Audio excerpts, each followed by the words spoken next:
It's me, Renee. I'm back. And so, 2 days ago now, I actually saw Master of the Universe again. Yeah, again. I saw it in cinemas some weeks ago, and I saw it recently again. The first time I watched it, I felt like, well, this was good. It was the thing. Like, I felt like I kind of wanted to see it again. And then afterwards, I felt like, you know what? I want to see it again. I'm watching it again. It's like, yes, yes, this movie is so good.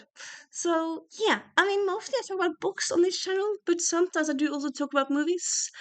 And Master of the Universe, it's based on He-Man, He-Man property, He-Man dolls. There's also uh, He-Man animation series. I have never played with He-Man dolls. I've never seen the original TV series. I never. There was also a movie in the 80s. I never seen any of them. I did hear about this movie being made, and then I saw the first trailer last year, and I thought that looked fun. So yeah, that kind of made me interested to see it, like based on that alone. And of course, like the people in it, Nicholas Galzatine, Idris Elba, etc., etc. Yeah, like my kind of movie. So I've been looking forward to it all year, honestly. And when I saw it 2 weeks ago, I was so pleasantly surprised. I just loved it so much. Again, as I said, I suppose I didn't really have any expectations, but they were definitely met. Like I didn't really have any high expectations because I didn't have anything for it to live up to. Well, it lived up to the trailer at least, but like I didn't have any preconceived ideas and whatnot except the trailer. Hmm. So yeah. What did I like about the movie? I quite like how the visual of it. It's just very beautiful to look at. It's very nice, like the nature, but also I would say like honestly also in scenes I would say also it's nice to look at. It's like yeah, visually nice to look at. It's not like jarring or bad to look at. I liked how much humor there's in it. It's a very funny movie. Some people have said like they feel like every joke didn't land, but I'm like, yes, I didn't laugh all the time, but like I feel like if you're having a joke there and a joke 20 seconds later, it's like you can't laugh about both of them because then you won't hear the next joke. I feel like sometimes you just kind of meant to the joke is just meant to like make the scene feel lighthearted and just you know what the scene is. At least in my mind. Like I feel like if I don't laugh at a joke, at all the jokes, I'm like, this movie didn't work. No, sometimes that's just how it is. I feel like some jokes are like, now you're gonna laugh a lot, and some jokes are like a bit more like, that's a well put dialogue. That's a well thing to say. I mean, yeah. So I didn't like that. I also liked how how Adam, so if you don't know, but I mean the thing is Adam is a prince in Eternia, and then in the very beginning of the movie he has to travel to or teleport to Earth because Eternia has been overtaken by Skeletor. So I don't feel like it's stated, but I believe he's maybe like around 8, 9, maybe 10 when he leaves Eternia. So like he had quite a lot of years in his childhood in Eternia. So when it comes to Earth, it's like quickly uh skips time to like when it's an adult.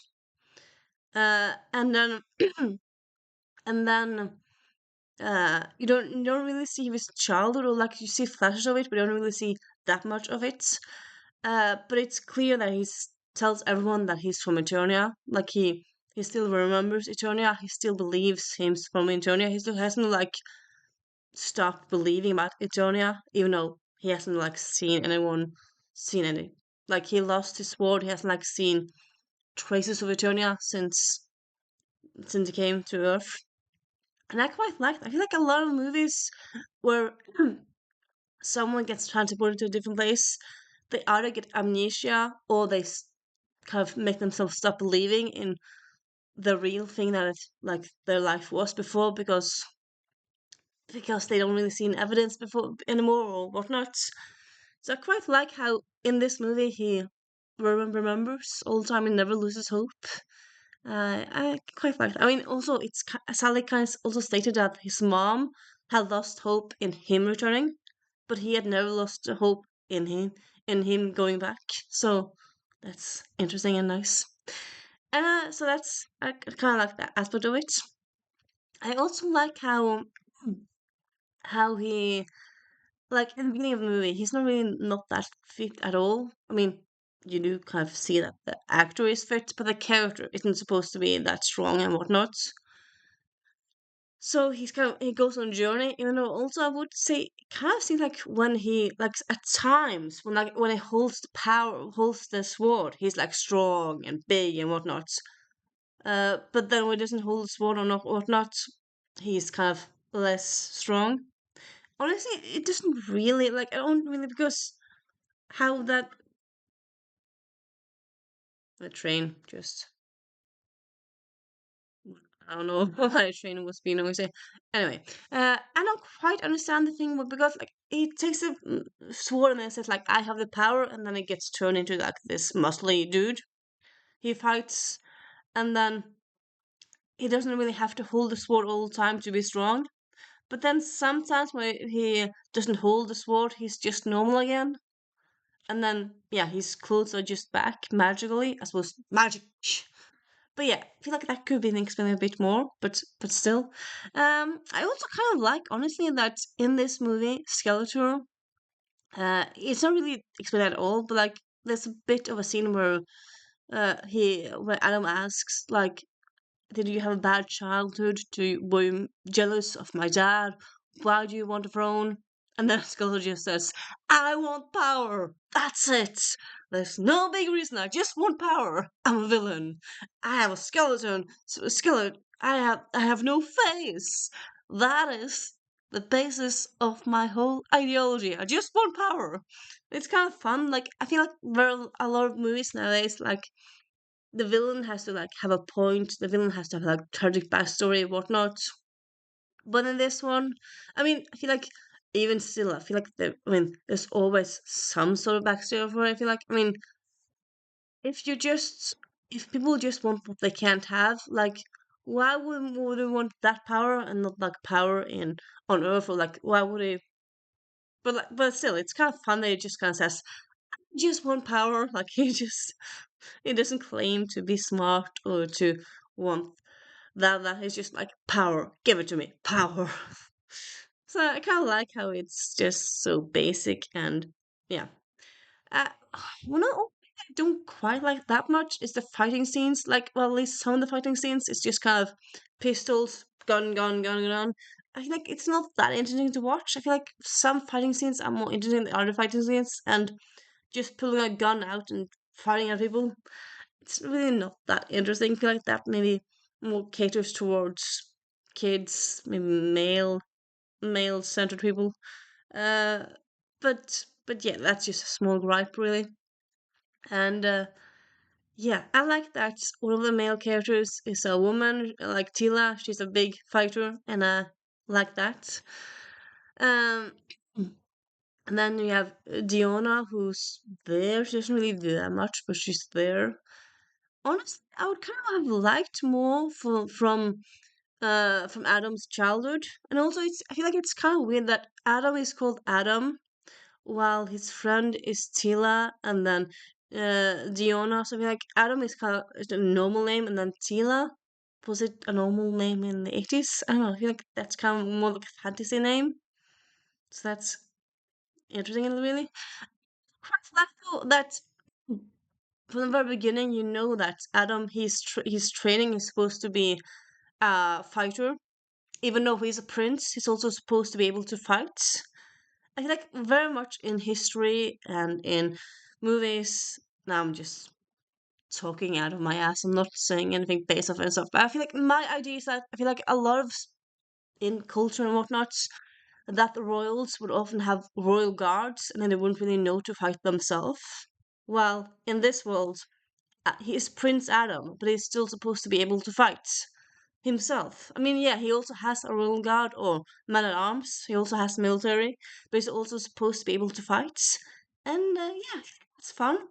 It also is a bit weird that he's supposed to be able to learn to fight and be very strong at like 8, 9, 10. Again, it's not really that, it's not really specified what age he was at then, that point. Also, like, at the end credits, yes, they mention Shira, but throughout the movie, they don't really mention her at all. And I actually saw the Shira, well, I saw some episodes of the Shira um, TV series on Netflix. I suppose that's kind of my He-Man way into it, really. That's all my only, like, He-Man connection, I would say. But also, yeah, and I suppose also in the Shira animation series, He-Man isn't that really much talked about, at least not in the episodes I saw. I didn't see all of it. I think I saw two seasons, one season. Yeah. Anyway, um, but like after seeing the movie, I was kind of curious. I kind of thought Shira. I mean, I know she's like connected somehow, so I googled it, and I was thinking that Shira was Adam's cousin. Turns out she's Adam's twin. So I'm like, okay, so she's the twin, and she's also in the end credits. But like throughout the movie, she's really never mentioned at all. Like I could understand that it's He-Man's story, it's not She-Ra's story. But like, I mean, at the very beginning, the whole family is running for their lives, and no one is like looking around like, where? Like they could just say like, where is she safe? Like, no, there's no mention of that at all. So I don't know if she's about that point. She's already at like a school for princesses. If she was just out of town that day, and then they just didn't talk about it. But like, still, even if she's out of town, wouldn't you? Maybe she could just say like, "Oh, we're so happy that she's not here where it's dangerous." I think it's a bit weird. But yeah, all in all, yeah, I feel like it's a fun movie. And yeah, I feel like it's also a very enjoyable movie to see in cinemas. It's kind of very action packed, nice movie to see. Honestly, maybe I'll see it again in cinemas. I mean, I don't quite know how many times it's. I mean, after a while, it won't be in cinemas anymore. But like, it still was some days ago. Could I have a look? Maybe I'm gonna go today. Also, can you do that? No, I could. Well, I could. I could. Seeing it 3 times in cinemas. I mean, I did see actually Black Panther 1 2 times in cinemas when it came out, and then once again before the Black Panther sequel. But yeah, I know some people do that. I really normally I see movies several times, yes, but not several times in cinemas because that's expensive, and yeah, I don't really tend to do that. But sometimes I do that. I mean, there are some exceptions. So yeah, and he also Masters of Universe also has a great soundtrack, both the instrumental but also the songs they use, and yeah. Yeah. It's just and also on another little fun tidbits, like when he's at Earth, his roommate's friend, who I don't believe we actually ever get a name to. I don't remember if it's. But yeah, anyway, he's like sitting at home watching rom-coms. Like he watches Titanic and he watches 10 Things I Hate About You. And it's just such a fun tidbit really in there. And yeah, yeah. Masters of the Universe, a movie I personally at least highly recommend. And yeah, if you want to laugh, I would say check it out. If you want, yeah, entertaining movie, check it out.